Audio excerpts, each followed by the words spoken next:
এটা কিন্তু ভাল বস্তু দেখাম দেই, লালচ লাগি যাব। এটা কিন্তু ভাল বস্তু দেখাম দেই, আকৌ কৈছোঁ লালচ লাগি যাব। বহুতে কিন্তু পিকনিক খাবলৈ যায়, কিন্তু আমি পিকনিক ঘৰত খাওঁ। কাৰণ ঘৰত খোৱাটো ভাল, ফেমিলিৰ লগত, নামাজীৰ লগত। এই যেতিয়া আমি পিকনিক খাম ঘৰতে বহি, একো হাই কাজিয়াও নাই। কাৰণ পিকনিক খাব গ'লে টেপ বজোৱা, প্ৰিং কৰা আৰু কিবা খোৱা, হাই কাজিয়া। সেইকাৰণে কিন্তু বাহিৰলৈ পিকনিক খাবলৈ নাযাব। আৰু যিবোৰ মানুহে পিকনিক খাবলৈ যায়, ধুনীয়া লেতেৰা কৰি আহে জেগাখিনি। তাৰে মানুহে কিমান গালি পাৰে অহাৰ পাছত, আমিতো দেখা নাপাওঁ, লেতেৰা কৰি আহে। আমি কিন্তু পিকনিক খাব নাযাওঁ, ঘৰতে খাওঁ। আৰু এটা বস্তু দেখাম, লালচ লাগি যাব। মোৰ লগত আছে, মোৰ এটা সাথী আছে, দক্ষিণ গাঁৱৰ পৰা আহিছে। আৰু তেখেতে মানে এনেকুৱা এটা বস্তু বনাই আছে, বস্তুটোৰ নাম কম। এতিয়া মোৰ লগত কোন আছে? এইজন খাবৰ কাৰণে ৰাতিপুৱাই আহিছে। বস্তুৰ গোন্ধই বেলেগ। এয়া মই দেখাইছোঁ, এইটো বস্তু, এইটো হ'ল সাংঘাতিক বস্তু দেই। এইটো নাম হৈছে বিৰিয়ানী পোলাও।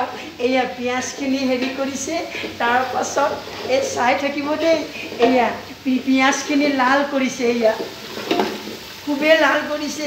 এইজন সাথী বৰ মানে মৰমী সাথী দেই। এনেকুৱা ধৰণৰ বস্তু বনাই। এই লাৰি আছে দেই, টচটো মাৰি দিয়া, মোবাইলত টচটো মাৰি দিয়া। এইটো হ'ল পিঁয়াজ।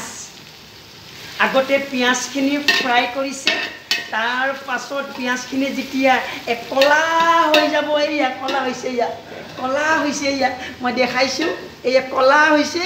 তাৰ পাছত এইখিনি দেই বস্তু হয়, নকওঁ কি হয়। আৰু আনিছোঁ আমি এই ধনিয়াৰ পাতবোৰ আনিছোঁ। এইবোৰ ধনিয়াৰ পাত, তিঁহ, এই চাউলটো কিন্তু বৰ সাংঘাতিক চাউল দেই।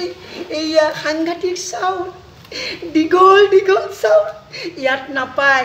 এইটো আমি অৰ্ডাৰ দি আনিছোঁ। এই চাউলটো অৰ্ডাৰ দি অনা হৈছে দেই, এইটো বোম্বাইৰ পৰা অনা হৈছে। আৰু এইবোৰ দিব, আৰু গোলাপ জল দিব, আৰু এনেকুৱা পাতবোৰ লৈ আহিছোঁ। খাম আৰু দেই। এয়া ডেস্কিবোৰত এতিয়া মানে কাম হ'ব। আৰু এয়া আৱাজ দিছোঁ দেই। আকৌ মানে পাছলৈ আকৌ আহিম। আপোনালোকে কিন্তু চাই থাকিব, খোৱাৰ সময়টো দেখাম। তাৰ পাছতেহে গম পাম, যিটো লাল হৈ যাব। ইয়াৰে মানুহখিনি হকুৱা, খাব আহিব নহয়, কথা কৈছোঁ। কাৰণ এইবোৰ বস্তু নাপায় নহয়, এইবোৰ বস্তু নাপায়। ঘৰতো খায়, বইল খায়। আমি কেঁচা জলকীয়া মাৰি,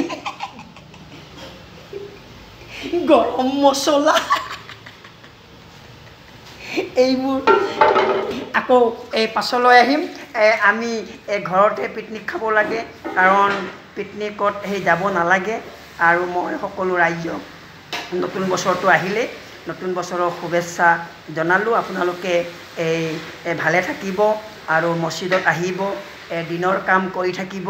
মই এইখিনি কৈ আপোনালোকৰ মাজৰ পৰা মই বিদায় লৈছোঁ।